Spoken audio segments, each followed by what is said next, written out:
आज यदि इस युग में बीरबल होते तो उनका क्या कोरोना सिद्धांत होता। एक जागरूकता समर्पित बुद्धिमत्ता पूर्ण कथा कहती है, एक बार मुगल बादशाह अकबर और उनका अति प्रिय मंत्री बीरबल दोनों शतरंज खेलने बैठे। शर्त लगी कि उनमें से जो भी व्यक्ति शतरंज की है बाजी हारेगा, उसे जीतने वाले की इच्छा के अनुसार जुर्माना चुकाना होगा।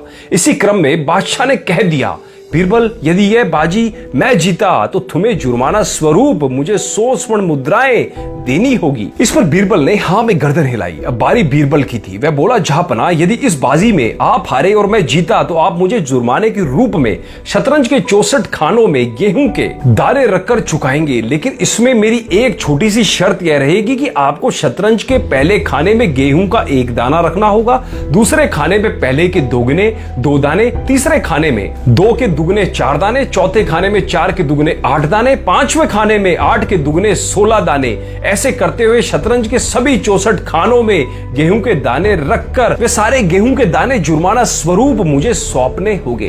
अकबर ने जोरदार ठाका लगाया और बोला, बीरबल, मुझे तुम्हारी यह शर्त मंजूर है। इसके बाद शतरंज का खेल शुरू हुआ।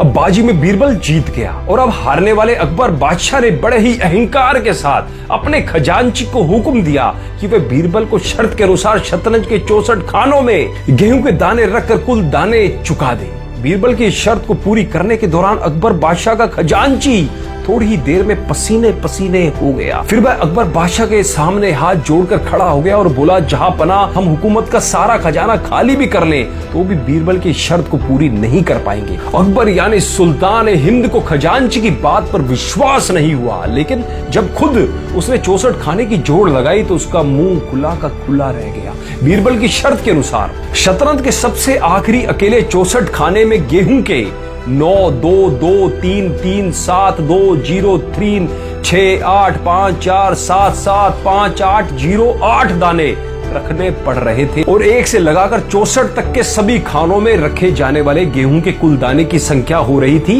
1 8 4 4 6 7 4 4 0 7 3 7 0 9 5 5 1 6 1 5, जिसका कुल वजन था ये, और वो भी मैट्रिक टन, जो कि वर्ष 2019 के संपूर्ण विश्व के गेहूं के उत्पादन से 1645 गुना अधिक है। साथियों, वृद्धि 2 तरह की होती है, पहली संख्यात्मक वृद्धि और दूसरी होती है गुणात्मक वृद्धि। 64 खाने के क्रमशः 1 2 4 8 16 32 64 करके प्रत्येक खाने में गुणात्मक वृद्धि हुई है। साथियों, ना तो मैंने डॉक्टरी की हुई है, परंतु कोरोना वायरस की तेज वृद्धि और उसके विश्वव्यापी दुष्प्रभाव के आंकलन के अनुसार उसकी वृद्धि को आप संख्यात्मक वृद्धि समझने की भूल कभी मत करना। हकीकत में कोरोना वायरस की वृद्धि एक गुणात्मक वृद्धि है। जी हाँ, गुणात्मक वृद्धि है। इसलिए मेरी आप सभी से विनती है कि इसको हल्के में ना लें। इस संबंध में आप जरा गंभीर हो जाएं और मेहरबानी करके कम से कम 15 दिन तक अपने परिवार के साथ अपने घरों में ही बने रहें तथा कोरोना वायरस को गुणात्मक वृद्धि से फैलने से रोकें। इससे न केवल आप खुद सुरक्षित रहेंगे, अपितु इस महामारी को फैलने से रोकने की आप एक अहम कड़ी भी बनेंगे, क्योंकि इस महामारी को फैलने से रोकने के लिए एक कड़ी को तोड़ना ज्यादा फायदेमंद है, बहुत ज्यादा जरूरी है। दोस्तों, मैं तो अपना फर्ज निभा रहा हूं आपको ज्यादा से ज्यादा जागरूक करके। अब आपकी बारी है, इस वीडियो को ज्यादा से ज्यादा लोगों में शेयर करें और उनको भी इस बीमारी के प्रति जागरूक जरूर करें। धन्यवाद।